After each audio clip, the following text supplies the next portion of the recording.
There we go. So I'll edit this because I'll do like 5 takes.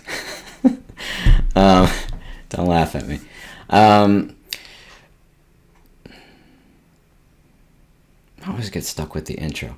Okay, so you've done a ton of Google audits, formerly worked at Google, now a Google coach, Google trainer. What's some of the most common things you see as you go through audits? I mean, even experts in bigger accounts, there'll just be little things that they miss. I mean, what are some of the most common issues you see to avoid during setup and optimization based on all the optimizations or account audits that you've gone through? There have been quite a few over the years, both when I worked at Google and part of my role at audit accounts, then of course in the 2.5 years since doing lots of audits for private clients.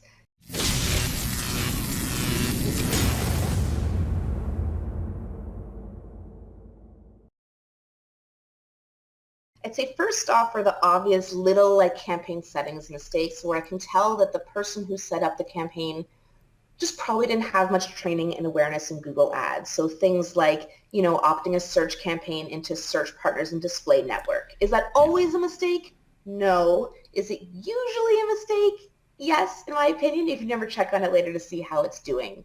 Or what are some other common ones? Like not setting up keywords with the right match types. Again, broad match is not wrong, but if you're spending $20 a day and you've never checked your search terms report and you're on manual bidding, it's probably not going to be driving good results for you. Yeah. So those are some of the more obvious ones. But I think when I get more into accounts that are clearly managed by people who know what they're doing, and I'm just more there to give a second opinion or to use it as a basis for coaching, I think there's a real either misunderstanding or just not desire to learn like the fundamentals of how Google Ads works.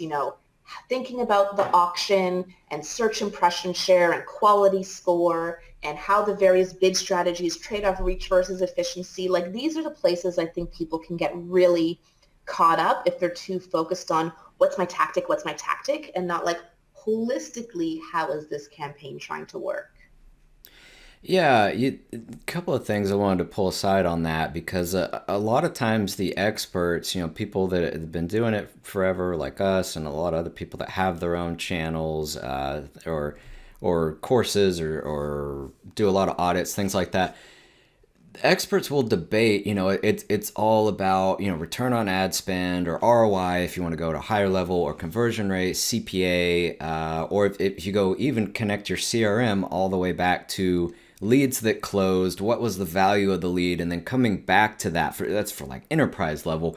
But you mentioned kind of things you're not supposed to mention. So I wanted to go back on that, just quality score, search impression share, which is kind of that battle that Google's like, hey, you need to get your quality score up. And a lot of experts, it's like, who cares? It's lead generation or search impression share, don't care. It's e-commerce or something like that. So how do you balance that without kind of giving in to quality score and clicks and fluff? But you need to keep an eye on that, but you need to focus on the main thing that keeps clients, or if you're in-house or running your own account, keeps the ads profitable. How do you shift between all these different metrics?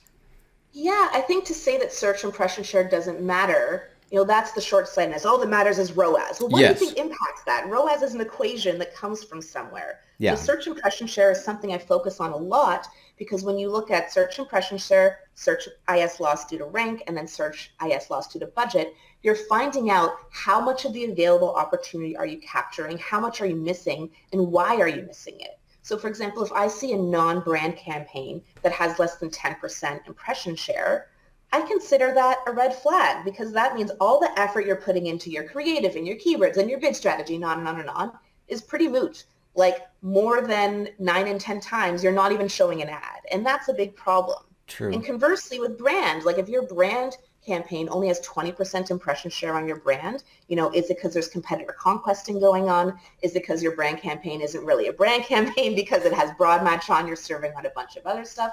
Is it because your ads are terrible and people aren't clicking because they don't think you're the real result? So I don't think optimizing for the search impression share itself, right, is the thing that matters, but looking at it and helping to understand why it's a certain way can help you diagnose a lot of different issues in the campaign, which in turn will improve performance. Like another common thing I see, especially at smaller budget accounts, is they'll have like 100 keywords in a campaign with a $50 a day budget. And that's just not going to work. Like CPCs aren't Yeah. that low. It's not worth it. And so search impression share helps us diagnose that if we see a really low search impression share. So that's how there I find it can be really helpful. And then seeing if we're losing out due to rank tells me we need to check on quality score, which I know can be a controversial thing, or check if the bid strategy target is not right and if we're going to maximize bid strategy. So it's a really helpful problem solving tool. And I think in my opinion, it comes from a place of arrogance and people are like, oh, I don't need to look at that. I'm just going to focus on my ROAS. Yeah. And I agree with that. I think there's primary and secondary metrics, and I think a lot of times that, I mean, that could even borderline go with kind of the fake guru, like here's a hack, here's break the algorithm, and just any other buzzword you want to throw in there for kind of clickbait. Yeah. I think ignoring it isn't good, but not making it the primary, and that crisscrosses to a beginner thing. Like, hey, I got a great quality score, impression shares up, click through rates awesome, got CPCs down. Let's call it a day. It's like, no. What's it? Is it lead gen? Are you completely ignoring conversion rate, and cost per conversion? Or with e-commerce, what's your ROAS? Well, I mean, that's one metric, and then also you could break down a lot more, average order value and things like that. So I think also to jump back to quality score, I mean, people debate that a lot, but People it effing can, hate it, but I think yeah, it's so, because I've seen the results it can drive when you actually focus on it. And to be clear, I'm not saying that the fact of you improving quality score from 6 to 10 is what drives results. yeah, I'm saying the things you need to do to your keywords, your ad, and your landing page to improve your quality score from 6 to 10 are the things that are going to help improve the performance of your account. So I find it such a yes, helpful tool because again, if someone's like, why are my brand CPCs really high? It doesn't make sense. And we look and it's like, well, your brand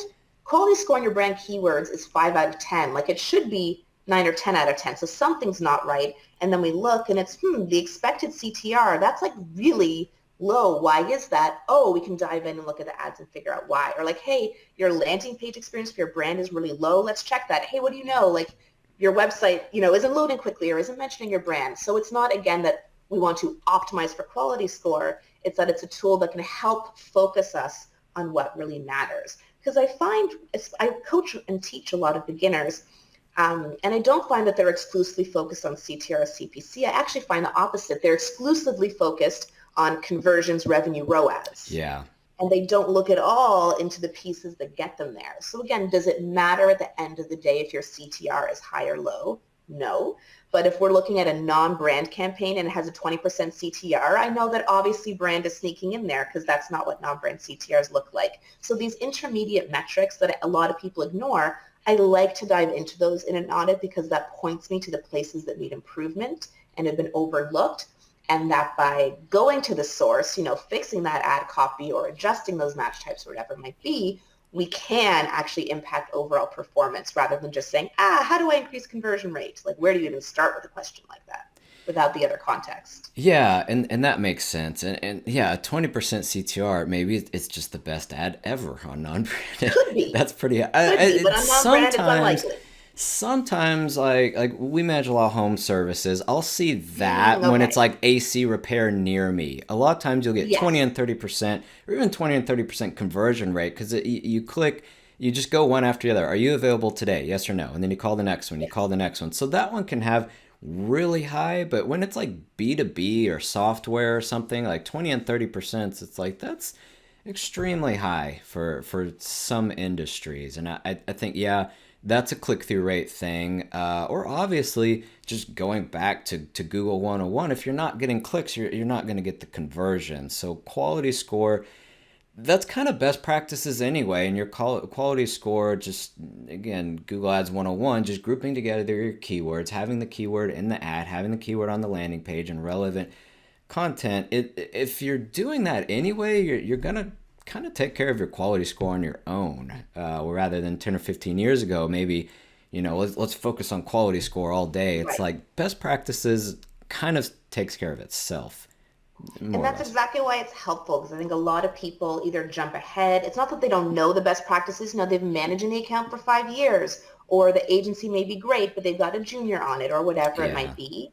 And so going back to these funds, like how does the ad auction work? We have price and we have quality, and let's review the bid strategy, and search impression share helps with that. Let's review the quality score, not because those metrics need to improve, but because it focuses us on what we can do in this account, that we all get blind spots and we've been doing something for a really long time. Yeah, and I think that's why even in-house companies or other agencies, I mean, we've done training for other agencies, bring in, train our junior level people or just a second set of eyes. The person you're doing an audit for could be at the same level or even higher than you, and they're smart enough to Yeah. know let's bring in other people and look at things. So that's I think you brought up a good point. Even, an enterprise level account or somebody's been running it for 5 years and they themselves have 10 years of experience. Are you thinking that a lot of times when maybe it's an aggressive CPA or ROAS or something and it dropped 10% or 15% and they're already taking care of best practices, are you saying that's when you dig in to, okay, let's look at your quality score, let's look at your impression share, let's look at some other things that can help you give that little bump? You're saying kind of holistically that's where it would fit in? Well, I think regardless, when I do an audit, have a process I follow of like how I start looking at an account, how I dive in, whether it's an account with one search campaign spending $20 a day, or whether it's an account that has 20 campaigns of every single format and is spending $100,000 a month. And that's why I think it's so important to start at these fundamental steps before diving right into the super deep, super advanced things, because Yeah. that's often where I find things that have been skipped or missed or ignored. How often do I go into an account that's actively managed by an agency, but I can see there are blatantly like high volume search terms coming through that are not being negatived out. Now, look, if they're a strong believer in automated bidding, then they don't need to negative them out, and that's fine. I think this brings a second important point, that when I do an audit, I always, always force myself to approach with humility. Like just because something is done in a way that I would not do, or I notice something that I think is wrong, I always try to assume best intent and assume that this isn't being managed by idiots and there's a reason things have been done. That's And a so good that's why, approach. Yeah. again, looking at these fundamentals can really help. So if I see that, I'm like, why haven't they done this? Is there a reason for that? What might explain this? And often that can be really telling as well, rather than saying this is wrong, saying, well, let's assume this is done for a reason. What might that reason be? And that can often help uncover new things and new opportunities. And I can tell, like, my audits often get shared with an agency or whoever's managing, and sometimes they take it really poorly. Like once the client sent to me, wrote a 5-page rebuttal of my audit. Wow. And I was like, if that's how you want to spend your time, you're obviously the problem. Like I never Yeah. say this is wrong, this is bad. I always say, like, I would recommend testing this. I recommend trying this. Have you considered this? So if that's a red flag about that agency. Whereas others Yeah. who are like, this is really interesting. I don't agree with all this. Maybe let's hop on a call and talk about it. Like, great. Yeah, let's do that. So, do you do some back and forth? You mentioned, just assuming it's not run by idiots, which is a great approach if you're doing an audit, if you're an outside consultant, because, sometimes you want to go in there. It's like, this is crap. I could do way better. And you don't want to be arrogant. Sometimes people have their guard up already. If you're training another agency, Yeah. or it's the owner, or it's the owner's kid or something, so you don't want to say, Or "Oh, the whoever's client can be running the this is an problem. idiot." Yeah. So Yeah. you do want to be careful with that, because I've had those before. Like it's a relative that's running it, so tread lightly.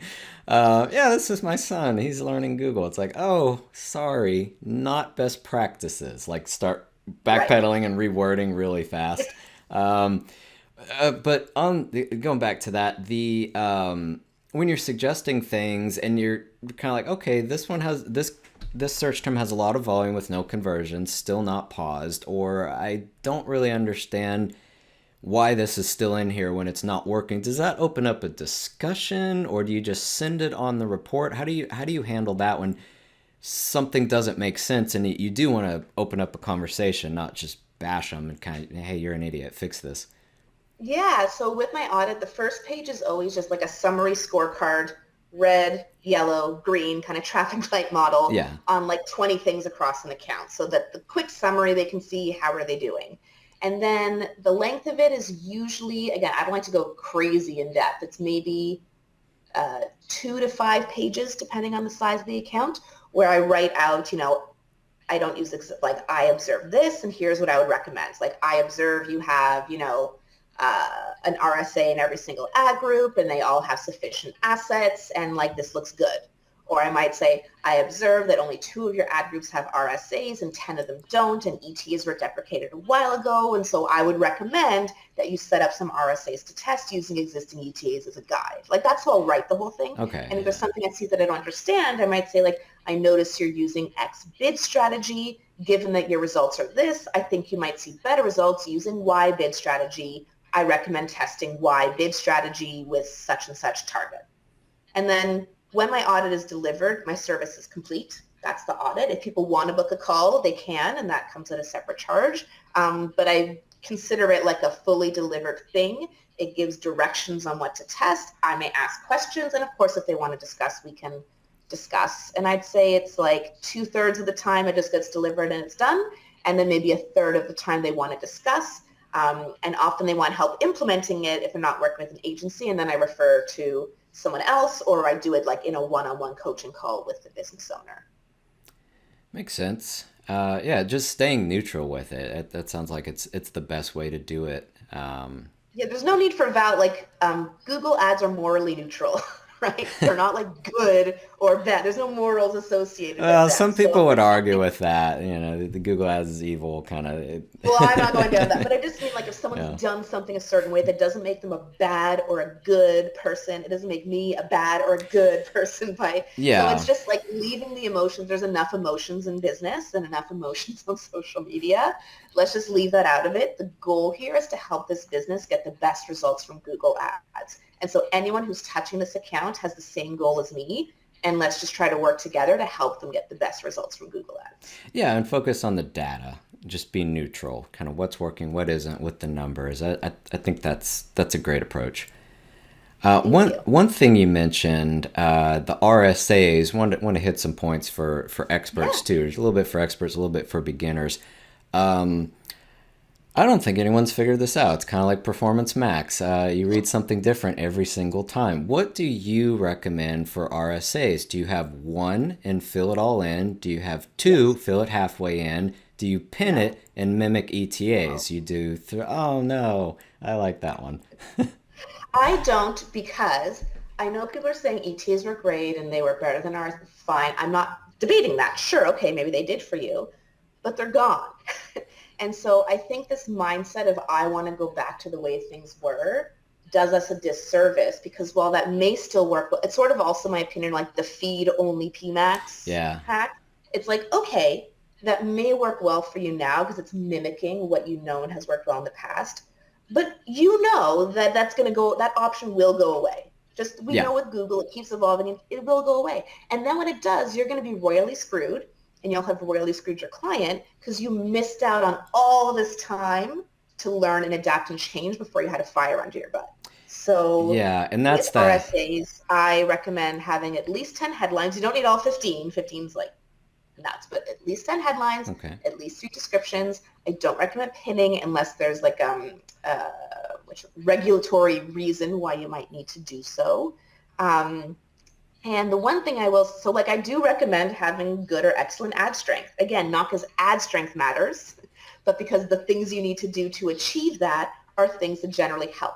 So if you have Yeah, a poor ad strength, I'm not going to say you're bad at Google ads and you're wrong because your ad strength's poor. Like if you have a conquesting campaign, of course your ad strength's going to be poor. But if I see that, I'm going to dive in and look. And usually I find, oh, you only have 3 headlines or you have 10 headlines, but they're all exactly the same. They're not unique. It points in the direction, of what we're looking for.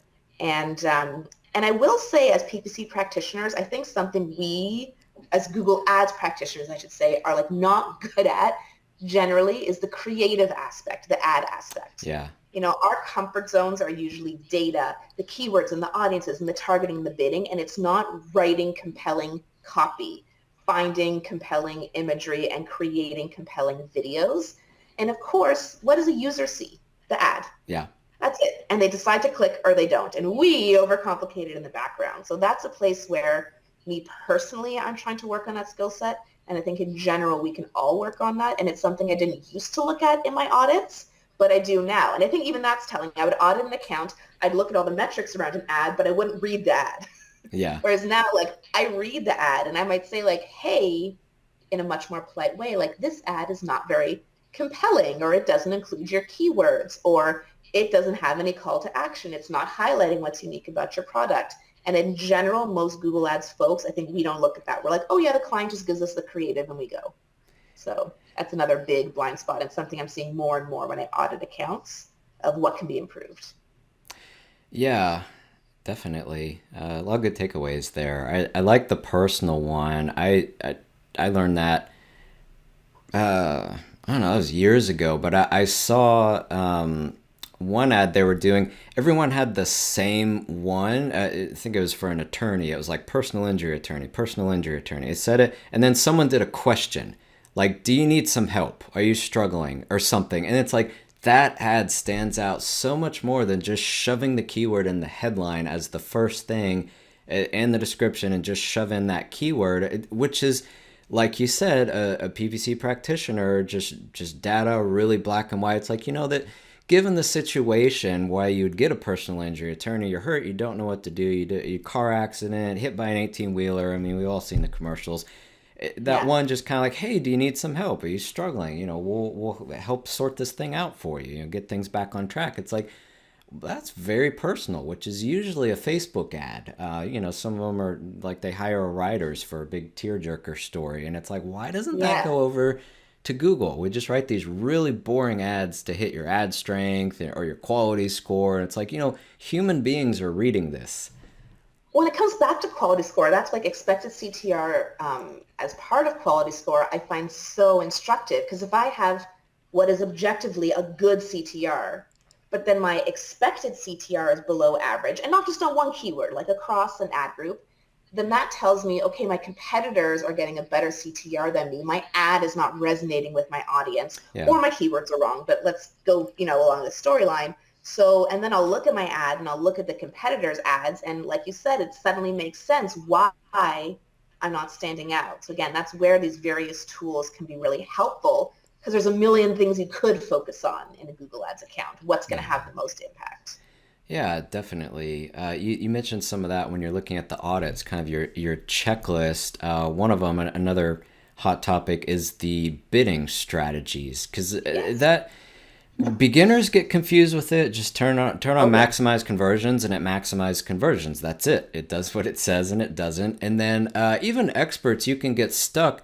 You have a target ROAS and it hits it, and then it just tanks. It's like, well, do I put it back down? Do I put it back up? So I switch to max conversion. So I just go manual because I'm just pissed, and manual CPC, not even enhanced. I'm so mad at Google. I'm gonna do it myself. Enhance is going away anyway, so Well, yeah. So, and who knows what's coming next? But because that's a big debate too. A lot of people say I will do manual forever. Other people say I launch a brand new account, blank slate with automated, which a lot of people say never do. So what are your thoughts on that? What do you suggest for clients? Because automated doesn't always work. It you have to still pull the levers. yeah, I very rarely use manual CPC. I can see the use case for it. Well, with shopping, you have to when you start at least. And in a brand search campaign, like I can see the utility there. Yeah. Other than that, I don't recommend it. And it's really because automated bidding strategies take into account so much more information than any one person can optimize for. So it knows, it takes like a million different signals for every single auction, and people can't do that. And even if you're not buying into the Google mumbo jumbo, just think about it practically. Like a PPC practitioner's job 5 years ago and before that was to optimize bids and export Yeah. spreadsheets and look, and that's just not the job anymore. So it's sort of similar to my answer before. If you want to stick in that comfort zone, okay, stick in that comfort zone. But I think if you're achieving outsized results, those results could have been achieved with smart bidding anyway. And if you're not achieving outsized results, you're like missing out on all the learning. So I am someone who will start a new account on max conversions. Um, if automated bidding is not working, it's usually because the budget is not big enough, which means there's not enough conversion data for it to work. So that's always the catch-22. When you're dealing with the larger account, to me, it's a no-brainer. Smart bidding works. Yeah, with plenty of money, it'll just figure The it out. smaller accounts, that's where it's really difficult. It's like, oh, smart bidding didn't work. And it's like, yeah, but it's also like you said to a kid, hey, go run a race. And the kid is like, okay, where's the finish line? And you're like, oh, That's a good like point. that's what you're doing with smart bidding with a low budget. So it's like, okay, you just told me to start running. I have no idea where I'm running to. I guess I'll just start running. And shocker, the kid doesn't make it to the finish line. So the key is having good data for it to learn from. So when people say smart bidding doesn't work, PMAX doesn't work, insert something here and Google Ads doesn't work, I'm not going to be arrogant enough to say, you're wrong. Of course it works. But I find usually when you probe deeper, what didn't work is that there wasn't enough data to feed the thing so it could work, which usually comes down to not enough budget. And that's where I see a real hole in Google Ads right now as we leverage more and more automation, is that smaller accounts spending like $50 a day or less, on Google Ads are Yeah. just totally left in the dust. Yeah, and we've gone through some of those. Sometimes automated bidding can work, and you'll get a $30 to $50 CPA, which is the target, which is kind of the number per day. So it can work, but that transitions into something else I wanted to cover. Do you do the portfolio bidding to keep some of the competitors one where you can get $100 to $200 CPA, like attorneys or something like that? Do you do portfolio bidding and put a max CPC in there? Because a lot of people are saying that's you absolutely have to, or it's going to go wild, or just leave it at maximize conversions. It'll figure it out. Leave those $200 clicks alone. They'll go away. What are your thoughts on portfolio bidding? Again, that's like a hack or workaround to put something on portfolio bidding so that you can put a max CPC in place. Yeah, And that's one where if CPCs are really an issue and budget is not going to be high enough to be able to support the $200 click mistakes, then yes, I would recommend that. But from the get-go, starting brand new, this is something you always must do. Like, no, I wouldn't recommend it that way. There's a lot of different tactics and things we can try once things aren't working. But I don't like to put all those things in place in anticipation that something might not work, because you may actually be shooting yourself in the foot. Again, it's like if you say to your kid, have fun at school today, but don't talk to strangers and don't bring any nuts and make sure you keep your clothes on and don't scream and on and on and on and on and on. Okay, go have fun. It's like, what? yeah, Let the kid go. They're going to scrape their knee and they're going to whatever, and they'll figure it out. If you can give them the time and patience to figure it out. But I know not all businesses can, and so that's where some of these things can be helpful. Absolutely. yeah. That's a great analogy, man. I kind of think of it like a toolbox. You can't say a hammer is the best tool. Always use a hammer. It's like, well, if you need a wrench or you need a screwdriver, hammers are pretty useless. It's just going to cause a Yeah. lot of problems. So you can't just say this is the one tool I use. It's like you need all of them. So you could jump in and do portfolio bidding. Sometimes, I mean, we've seen that sometimes. You get $200 and $300 clicks when you should be around 30 or 40. It just spikes randomly. So keep that in check. But some of them we don't have that. It's max conversions. It stays in check. Maybe occasionally you get a more expensive one, but we didn't jump on that when launching the campaign. It's like just let it bid and see what it does. And I think it's gotten better over the last year. I don't see it just burn cash nearly as much. For some reason, now a year or two ago, it would just seem like it'd just go crazy with the Well, CPCs. machine learning learns, right? These things are getting better. And I think your hammer analogy is so good when people, myself, will say well, PMAX doesn't work for lead gen.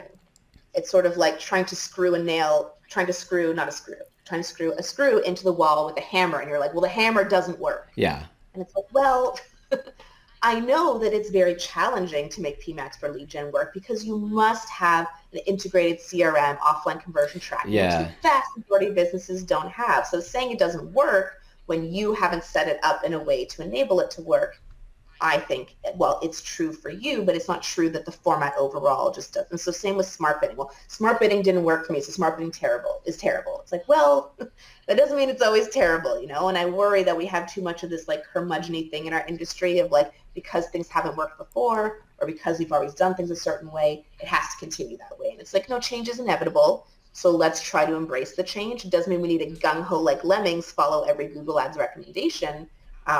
but sticking our heads in the sand is doing no one, a service either. Yeah, definitely. That's like the SCAGs thing. You have to do this single keyword ad groups for people that don't remember those. It's like you absolutely have to, and there's I nothing else remember, to do. yeah. It's like, let's try some different methods.